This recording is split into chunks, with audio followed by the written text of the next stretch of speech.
함께 마음을 모아 묵상기도 드리심으로 우리 하나님 앞에 수요 예배를 올려드리겠습니다.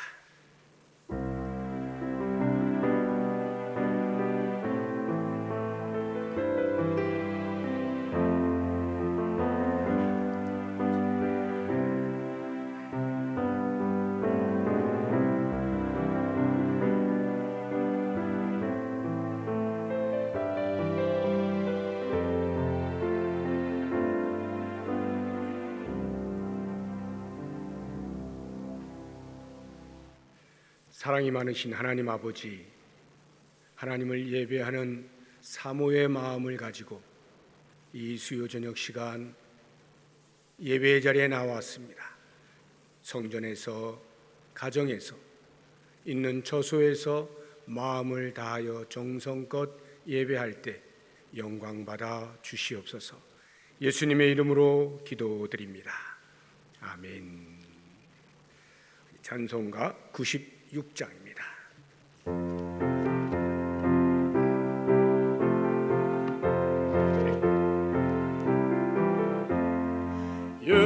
예수님은 누구신가?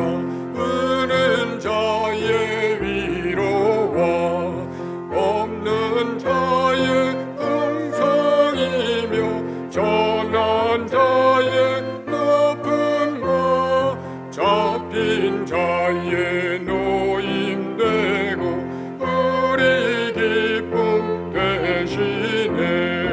예수님은 누구신가?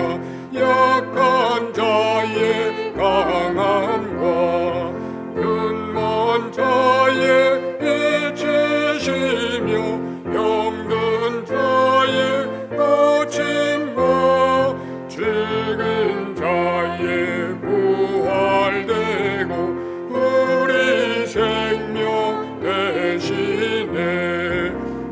예수님은 누구신가? 주한 자의 정함과 죽을 자의 생명이며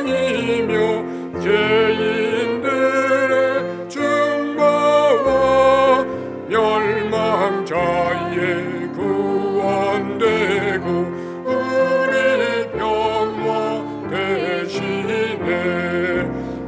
예수님은 누구신가? 온 교회의 머리와 온 세상의 주시며 모든 왕의 왕이요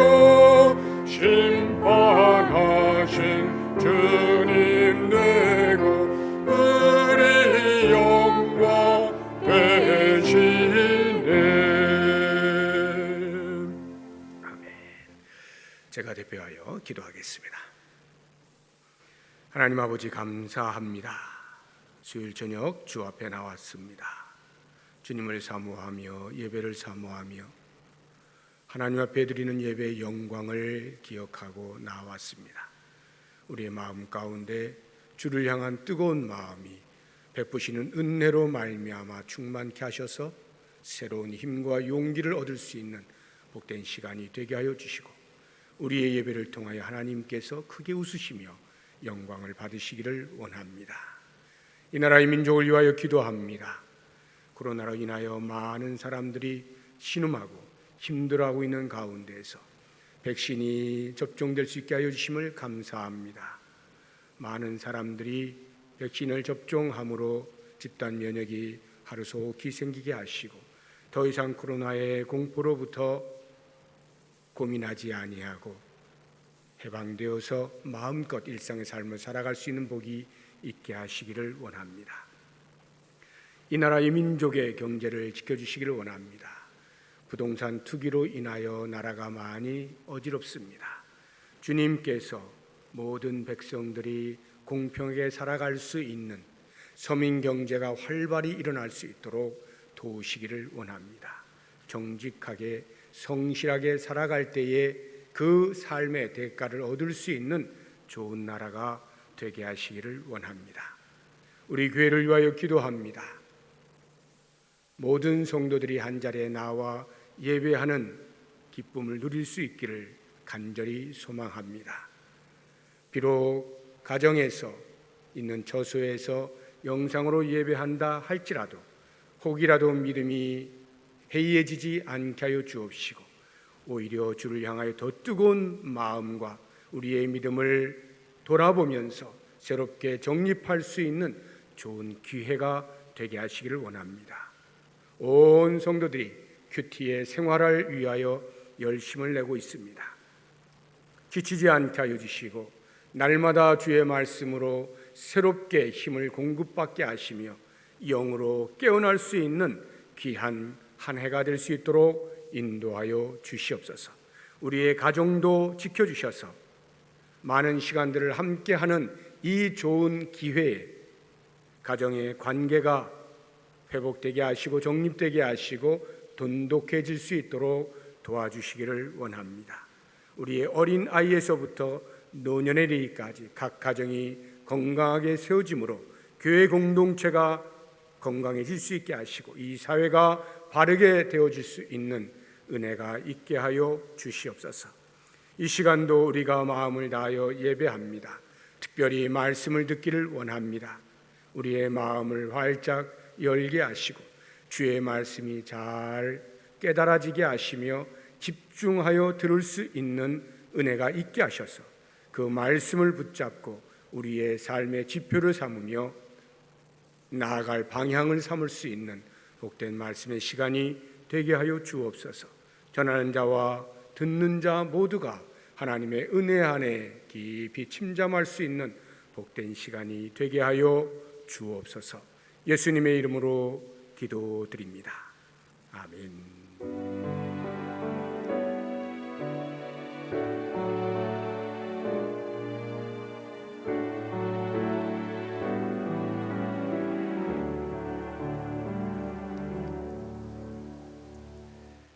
하나님 말씀은 요한복음 11장 28절에서 44절까지입니다. 좀 긴데 제가 조금 빠른 속도로 읽도록 하겠습니다. 요한복음 11장 28절에서 44절까지입니다. 이 말을 하고 돌아가서 가만히 그 자매 마리아를 불러 말하되 선생님이 오셔서 너를 부르신다 하니 마리아가 이 말을 듣고 급히 일어나 예수께 나아가매 예수는 아직 마을로 들어오지 아니하시고 마르다가 맞이했던 곳에 그대로 계시더라.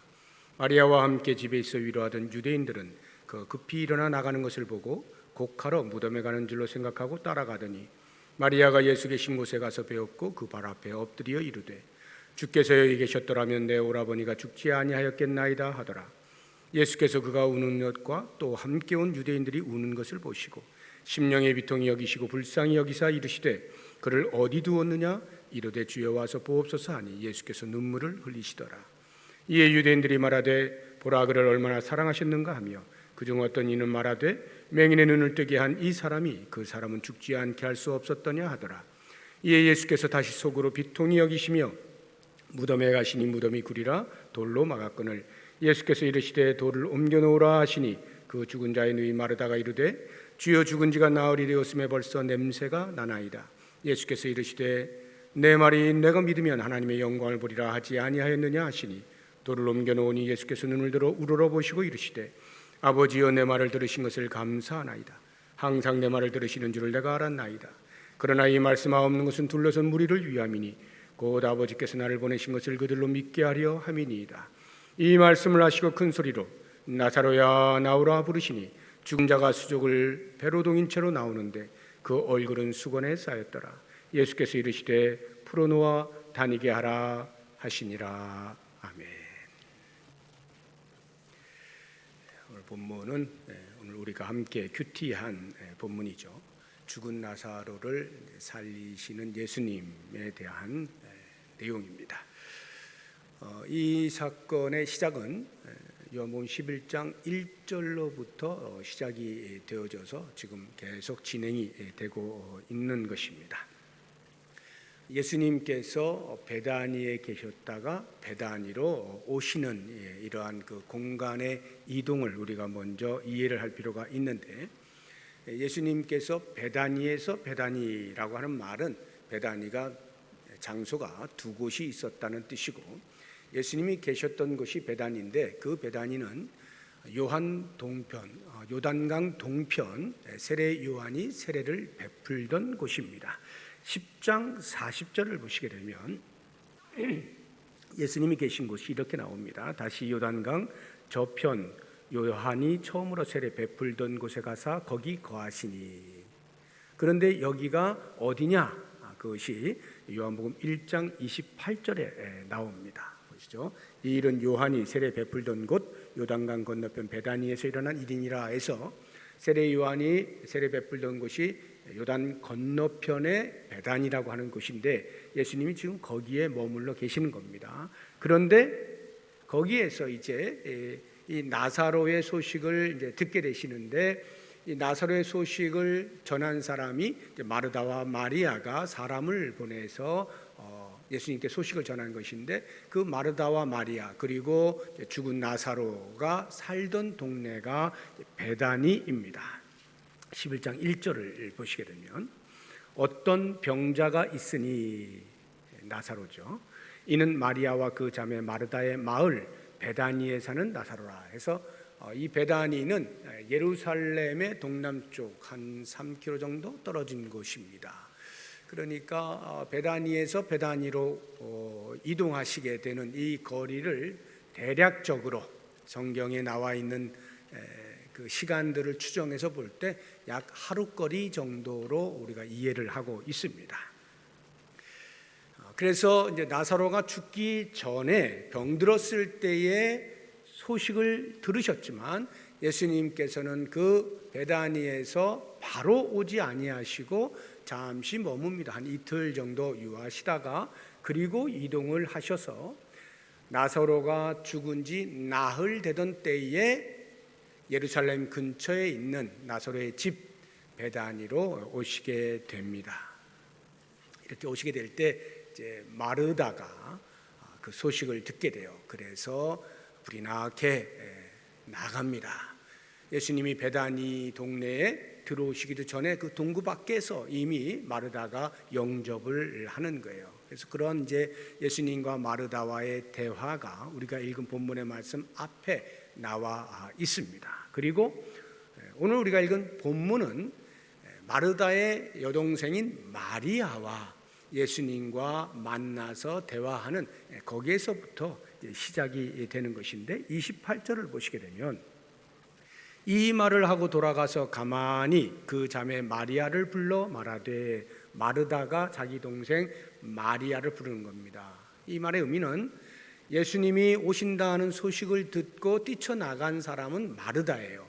그 사이에 마리아는 그냥 집을 지키고 있는 것입니다. 이미 초상집이기 때문에 누군가는 있어야 되겠죠. 그래서 마리아는 집에 있었던 상태고 마르다가 동구 밖에서 예수님과 만나서 예수님으로부터 네 동생 마리아를 데리고 오너라 이렇게 말씀을 듣게 된 것입니다. 그래서 마르다가 집에 와서 마리아를 찾아서 하는 말이 28절인 거예요. 그 자매 마리아를 불러 말하되 선생님이 오셔서 너를 부르신다. 그렇게 해서 이제 오늘 말씀이 시작이 되는데요. 오늘 말씀을 쭉 보시게 되어지면 눈물을 흘리는 장면들이 여럿 나옵니다. 여러 사람들이 눈물을 흘리게 되는데 그 눈물의 의미들을 우리가 한번 돌아보면서 좀 묵상을 해봤으면 좋겠습니다. 먼저 마리아가 눈물을 흘리죠. 마리아의 눈물 33절 보시면 예수께서 그가 우는 것과 할 때 그는 마리아를 지칭하는 거예요. 그래서 마리아가 이제 운다 이 말이죠. 그럼 마리아가 왜 울었을까? 상식적으로 자기 오빠 나사로가 죽었잖아요. 당시에 부모가 없이 나사로 오빠하고 언니 마르다하고 자기하고 셋이서 산다고 하면 그 당시 문화로 보자고 하면 아마 생계는 대부분 이 나사로가 책임을 졌을 것이라 하는 생각이 듭니다. 그러면 그 가정의 가장인 오빠 나사로가 죽었기 때문에 단순히 오빠가 죽었다라고 하는 거기에 더하여서 생계가 막막해지는 이런 여러 가지 복합적인 슬픔이 밀려왔겠죠. 그러니 당연히 울 것이다 하는 것이고요. 그 다음에 예수님 앞에서 운다라고 할 때 그 우는 것을 제가 이렇게 짐작을 해볼 때에 우리가 어떤 슬픈 일을 당하면 이제 눈물이 나잖아요. 그런데 이제 누가 왔어요. 누군가 이제 만나게 되면 사이가 좀 서먹서먹하거나 그러면 자신의 감정을 쉽게 다 노출하지는 않습니다. 어느 정도 절제하고 어떤 관계에 대한 이해를 통해서 절제가 있어지는데 그러한 그 감정을 마음껏 표출할 수 있을 만큼 신뢰가 되고 가깝고 사랑하는 사이다라고 하면 자신이 품고 있던 그 감정이 쏟아져 나오죠. 마리아의 눈물은 아마도 이런 눈물일 것이다 라고 충분히 짐작이 갑니다. 평소에 예수님과의 관계가 돈독하잖아요. 예수님께서 전도 생활을 하시다가 예루살렘에 들러서 그 베다니에 가기만 하면 무조건 이 마리아의 집에 들르셨던 그곳입니다. 그러니까 평소에 이 마리아와 예수님은 아주 깊은 그런 관계를 가지고 있죠. 사랑하고 존경하는 이러한 이제 관계인 것입니다. 뿐만 아니라 언제든지 나를 의탁할 수 있는 의지가 되는 그런 분으로 관계가 형성이 되어 있었던 거예요. 그래서 그런 어떤 주님을 이제 만나게 되었을 때 32절을 보게 되면 마리아가 예수 계신 곳에 가서 배웠고 그 발 앞에 엎드려 이렇게 됐잖아요. 그 발 앞에 엎드렸다라고 하는 것은 자신의 가진 모든 감정이 쏟아져 나온다라고 하는 것을 알 수가 있는 것입니다. 그런 눈물로 우리가 충분히 이해가 되죠. 예수님만은 나의 눈물을 아실 것이다. 예수님은 내 눈물의 의미를 아실 것이다. 나를 품어주실 것이다. 어떤 그러한 그 신뢰의 확신 속에서 감정 표출이 그대로 드러나게 된 것이죠.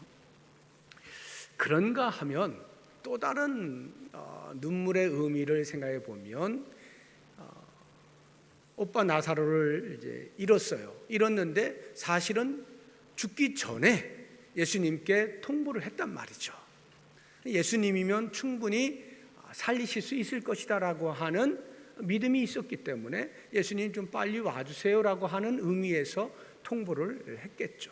그런데 예수님께서 어찌된 영문인지 모르지만 아무튼 늑장을 부리신 거예요. 그 오빠가 죽은 다음에 오신 거예요. 그러니 그에 대하여 대놓고 원망은 할 수 없겠지만 그 아쉬움과 안타까움, 예수님이 조금만 일찍 오셨으면이라고 하는 그런 깊은 진한 아쉬움이 있지 않았겠어요? 그로 인하여서 예수님께 대한 어떤 섭섭함의 눈물, 이런 것도 우리가 충분히 추측을 해볼 수가 있겠습니다. 그런가 하면 유대인의 눈물이 나오는데 다시 33절을 보시게 되면 예수께서 그가 우는 것과 또 함께 온 유대인들이 우는 것을 보시고 해서 함께 온 유대인들이 웁니다.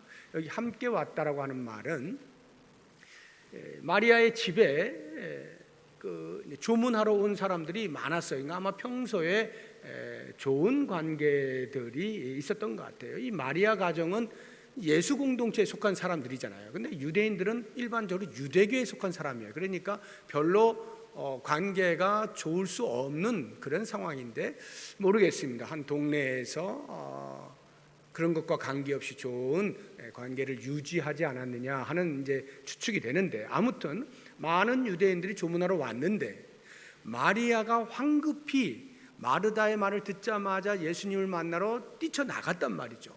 그래서 거기에 함께 있던 유대인들이 지금 곡을 하러 가는가 보다 하고 같이 따라 나온 거예요.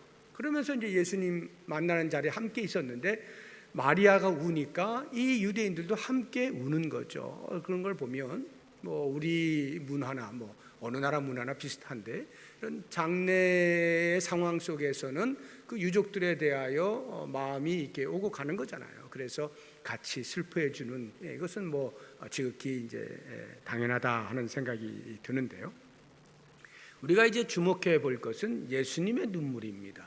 예수님께서도 이제 눈물을 흘리시는데 예수님도 당연히 이제 그 마리아의 슬픔에 대한 감정이입이 되셨겠죠. 그러니까 공감을 하는 그러한 그 마음, 이런 것을 보면 우리는 어떤 누군가 우리의 지인 가운데 슬픔을 당하거나 뭐 기뻐하거나 아무튼 어떤 감정이 있을 때 그 감정에 대하여 사실을 규명하거나 아니면 설득을 하려고 하는 것 이전에 먼저 공감하고자 하는 그러한 자세가 좋은 것이다 하는 것을 알 수가 있어요. 예수님께서도 기본적으로 그렇게 마리아의 슬픔에 대해서 감정이입을 하시면서 눈물을 흘리시는 것을 우리가 볼 수가 있습니다. 그런가 하면 예수님께서 눈물을 흘리시는 데에는 비통함이 있습니다. 비통함이란 이 마음에 쓴 울음이라는 거예요. 괴롭게 그것이 아닌데 라고 하는 어떤 안타까움과 함께 쏟아내는 눈물이 있으셨어요. 그게 어떤 눈물일까? 예수님께서 이 땅에 오신 것은 사람들에게 생명을 주시기 위해서 오셨잖아요. 어둠 가운데 있는 자들을 빛으로 옮겨주시기 위하여 오셨잖아요. 그런데도 불구하고 여전히 이 땅에서 사망이 힘을 가지고 기승을 부리고 있는 그 현실을 바라보시면서 예수님은 비통해 하시는 것입니다. 얼마나 마리아, 마르다, 나사로를 사랑하셨어요. 그 사랑하는 사람들의 마음에 죽음이라고 하는 것으로 인하여 극한 슬픔과 낙심이 있을 수밖에 없는 현실을 보시면서 비통해 하시는 그러한 눈물을 우리가 이해할 수가 있어요. 그런가 하면 예수님의 눈물에는 마리아를 바라보시면서 또는 마르다도 마찬가지인데 그들의 믿음 없음에 대한 안타까움의 눈물을 흘리시기도 합니다. 33절을 보시면 예수께서 그가 우는 것과 또 함께 온 유대인들이 우는 것을 보시고 심령에 비통이 여기시고 불쌍히 여기사 이렇게 되죠. 눈물을 흘리셨다라고 하는 것인데요. 이 비통해 하시는 이유가 그 마리아의 믿음의 한계를 보셨기 때문입니다. 마리아의 믿음이 어떤 한계를 갖는가 32절에 나오죠. 마리아가 예수 계신 곳에 가서 배웠고 그 발 앞에 엎드려 이르되 주께서 여기 계셨더라면 내 오라버니가 죽지 아니하였겠나이다. 이제 죽어서 아무 소용이 없게 되었습니다. 이러한 마리아의 애통에 쏟아져 나오는 말을 들으신 예수님이 얼마나 비통하셨겠어요. 다른 사람은 몰라도 적어도 예수님께서 평소에 늘 드나드시면서 특별히 마리아 같은 경우는 마르다가 주방에 가서 열심히 음식을 차리고 있을 때조차도 예수님의 무릎 옆에 앉아가지고 말씀을 귀담아 듣던 그 마리아라고 볼 때에 예수님이 얼마나 많은 말씀들을 가르치시고 같이 대화를 하면서 예수님에 대하여 이야기를 많이 하셨겠어요. 부활과 생명이 되시는 예수님에 대해서 얼마나 많이 말씀하셨겠어요. 그런데도 불구하고 그 마리아조차도 부활과 생명이 되시는 예수님을 알아보지 못하는 거예요. 죽음 앞에서 여전히 다른 사람과 다름없이 낙심하고 있는 마리아의 믿음 없음에 대하여 예수님이 눈물을 흘리지 아니하실 수가 없었던 것이죠. 그런가 하면 예수님의 눈물의 의미를 또 하나 보자고 한다면 35절에 예수께서 눈물을 흘리시더라 이렇게 돼 있죠. 무덤 앞에 가셔가지고 이제 그런 일이 일어나게 된 거예요. 눈물을 흘리셨다 할 때 누구를 위한 눈물일까를 생각해 보십시오. 나사로 때문에 눈물을 흘리셨을까? 아무리 생각해도 그건 아닌 것 같아요. 죽은 사람은 나사로예요. 그런데 예수님께서 나사로 때문에 울고 계신 것 같지는 않아요. 왜냐하면 만약에 나사로가 죽었기 때문에 슬퍼서 우시는 것이라고 하면 죽기 전에 오셨을 거예요. 그리고 나사로를 병에서부터 고쳐주셨을 거예요. 예수님은 어떤 의도를 가지고 죽은 이후에 찾아오신 거예요. 그러니까 그것은 나사로를 슬퍼하시기 위하여 눈물을 흘리시는 것은 아니라는 것을 알 수가 있어요. 그렇다면 과연 누구를 위한 눈물일까? 그 자리에 살아있는 마리아와 마르다와 조문하여 온 많은 유대인들, 살아있는 자들에 대한 눈물. 그런데 살았으나 정작 영으로는 죽은 자들. 그러니까 예수님은 장례에 와서 장례의 눈물을 흘리시지만 그 장례의 대상은 죽은 나사로가 아니라 살았다 하나 사실은 영적으로 죽어있는 그들에 대한 눈물을 흘리고 계시는 것 아니냐. 이렇게 이해를 한다면 예수님의 눈물의 깊이를 우리가 생각을 해볼 수 있어야 하는 것입니다. 그래서 저는 이와 같은 눈물들을 쭉 보면서 우리도 일상을 살면 눈물을 많이 흘리잖아요. 과연 나는 무엇을 위하여 눈물을 흘리고 있는가? 돌아보게 되면요, 가지지 못한 것에 대하여, 원하는 것을 얻지 못한 것에 대하여 많은 부분 눈물을 흘리고 있는 모습을 보게 됩니다. 정작 나의 믿음 없음에 대하여는 눈물을 흘릴 여유가 없어요. 겨를이 없어요. 인식 자체가 잘 안 돼요. 내 믿음 없음에 대하여 가슴을 칠 수 있는 이러한 눈물이 있어야 하는데 우리는 이 땅에서 내가 원하는 것 잡지 못한 것 때문에, 다른 사람보다 덜 가진 것 때문에, 이것 때문에 저것 때문에 이 땅의 것들로 인하여 대부분 눈물을 흘리고 있지 않느냐 하는 것입니다. 그렇게 볼 때 이제 우리가 염두에 둘 것은 언제나 나의 믿음 없음에 대한, 나 자신에 대한 애통이 있어야 하고, 한 걸음 더 나아가서 혹시라도 나의 모습으로 인하여 예수님의 눈에서 눈물이 흐르시지는 않는가 하는 부분들을 우리가 꼭 생각할 필요가 있습니다. 나 때문에 지금 예수님이 눈물을 흘리신다면 이 생각을 하면서 언제나 주님의 눈에서 눈물이 아닌 그 얼굴에 미소가 띄어질 수 있는 삶을 살아야 되겠다 하는 마음가짐으로 하루하루 믿음의 삶을 살아야 할 것입니다.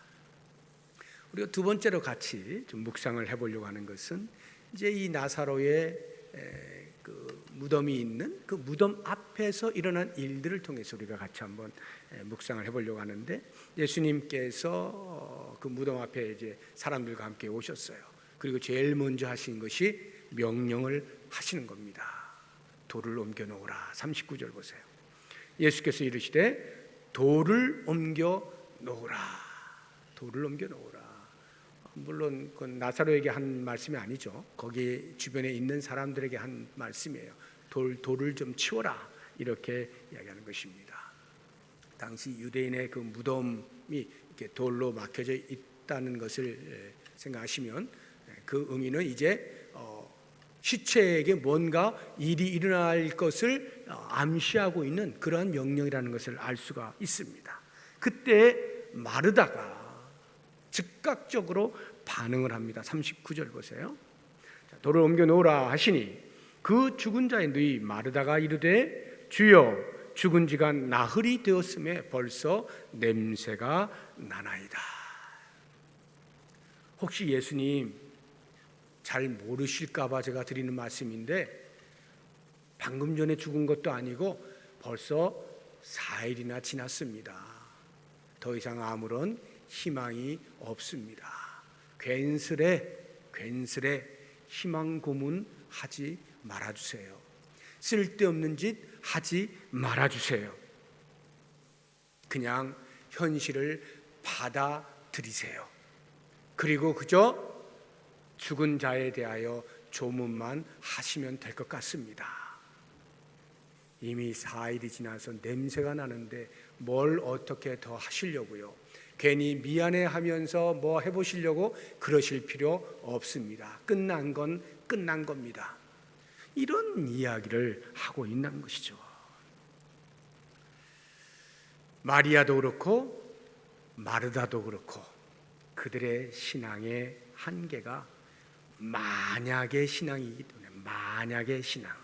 우리가 32절 마리아에 대하여서 보았지만 그와 똑같은 고백을 마르다도 하는 것을 볼 수가 있어요. 21절을 보시면요, 마르다가 예수께 여짜오되 주께서 여기 계셨더라면, 뭐뭐 했더라면, 만약에, 이 말이죠. 만약에 주님이 여기 계셨더라면 내 오라버니가 죽지 아니하였겠나이다. 무슨 말이에요? 이 만약의 신앙이라고 하는 것은요, 내가 가지고 있는 상식과 내가 경험한 것과 내가 가지고 있는 지식, 그것에 근거한 믿음이라는 말이에요. 그러니까 마리아나 마르다나 예수님에 대하여 신앙한다라고 할 때 그들이 가지고 있는 상식과 경험과 지식에 바탕해서, 설마 예수님이 죽은 자를 살리실 수는 없을 테니, 그래도 맹인도 고치시고 38년 된 병자도 고치시고 많은 병자들을 고치신 것은 내가 들어 알고 있으니 내 오라비가 죽기 전에는 예수님이 그래도 살릴 수 있을 것이라는 확신이 있고 믿음이 있는데 죽은 자를 살리신 적은 없으시니 하고는 자신의 상식과 경험에 근거하여서 예수님을 신앙하고 있는 이러한 모습을 볼 수가 있는 것입니다.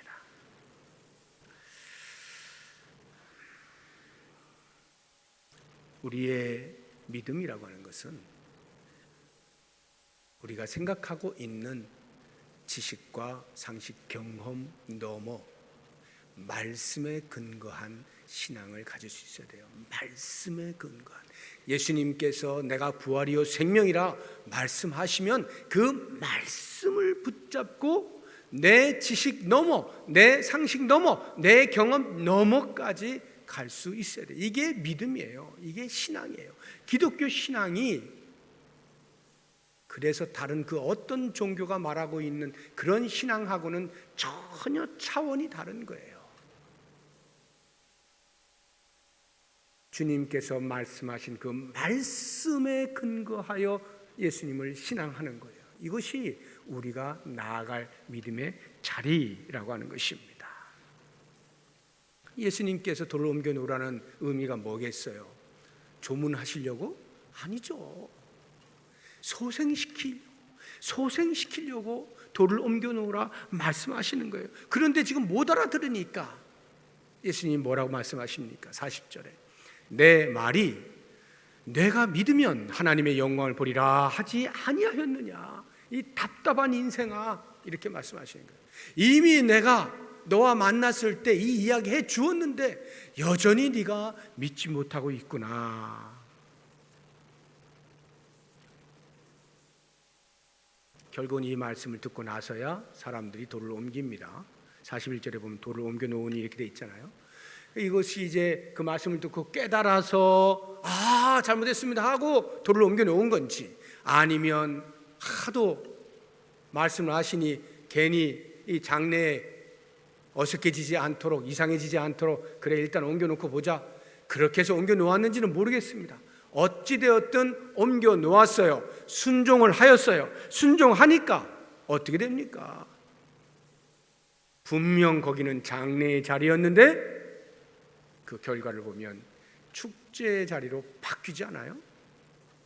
순종을 하는 순간에 장례의 자리가 축제의 자리로 바뀌어 버리는 거예요.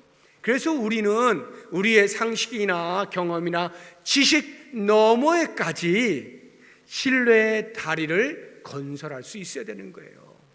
이게 기독교 신앙이에요. 우리가 주님을 신앙한다 하는 의미인 것입니다. 그래서 이제 예수님께서 돌이 치워지니까 죽은 자를 향하여 명령하시지 않습니까? 43절에 큰 소리로 나사로야 나오라. 큰 소리로는 뭐 나사로가 못 들을까 봐 그런 의미보다도 당당하게, 확실하게 모든 주변의 사람들에게 선포하시듯이 나사로야 나오라. 무슨 말이에요? 예수님께서 당신이 생명의 주인이심을 선포하시는 거죠. 뿐만 아니라 무덤은 결코 성도를 계속해서 가둬둘 수 없다는 것이죠. 언젠가는 반드시 다시 살리신다는 것을 이 나사로의 부활을 통하여 보여주고 계시는 거예요. 예수님께서 이런 일이 있으신 이후에 십자가에서 죽으시잖아요. 모든 사람이 끝났다라고 생각되어질 수 있는 그 순간 이미 앞서서 죽은 나사로를 살리시는 것을 통하여 당신이 부활하실 것을 보여주시고, 그 부활의 첫 열매가 되신 예수 그리스도를 따라 그리스도 안에 있는 모든 성도가 부활하게 될 부활의 신앙을 갖게 하시기 위하여 이 나사로를 먼저 살리시는 거예요. 그래서 이 죽은 나사로를 살리신 이것이 요한복음에 기록되어 있는 7가지 표적 가운데 제일 마지막에 기록되고 있는 7번째 표적이에요. 부활 신앙을 보여주시고 예수님의 부활을 확신시키시기 위한 상징적 행위로서 나사로를 살리시고 있는 것입니다. 우리는 이제 이 말씀을 보면서 같이 묵상을 해볼 수 있는 것은, 사실 예수님을 우리가 믿지 않았다고 한다면 죄인으로 살아가고 있는 이 세상의 삶은 장래와 다를 바가 없어요. 장래의 자리죠. 언제나 눈물이 있는 곳이고 슬픔이 있는 곳이고 안타까움이 있는 곳이고 괴로움이 있는 곳이에요. 그래서 지금도요, 여전히 이 땅에 이곳저곳에서 계속해서 신음하는 소리가 들리고 있고요, 그것을 견디지 못하여서 스스로 목숨을 끊는 일들이 비일비재하게 일어나고 있어요. 세상은 장례식장과 다를 바가 없어요. 그런데 이 장례식장을 축제의 자리로 바꿔낼 수 있는 비결이 있는데, 그것이 예수 그리스도를 믿는 믿음 안에서 이 일이 일어날 수 있는 거예요.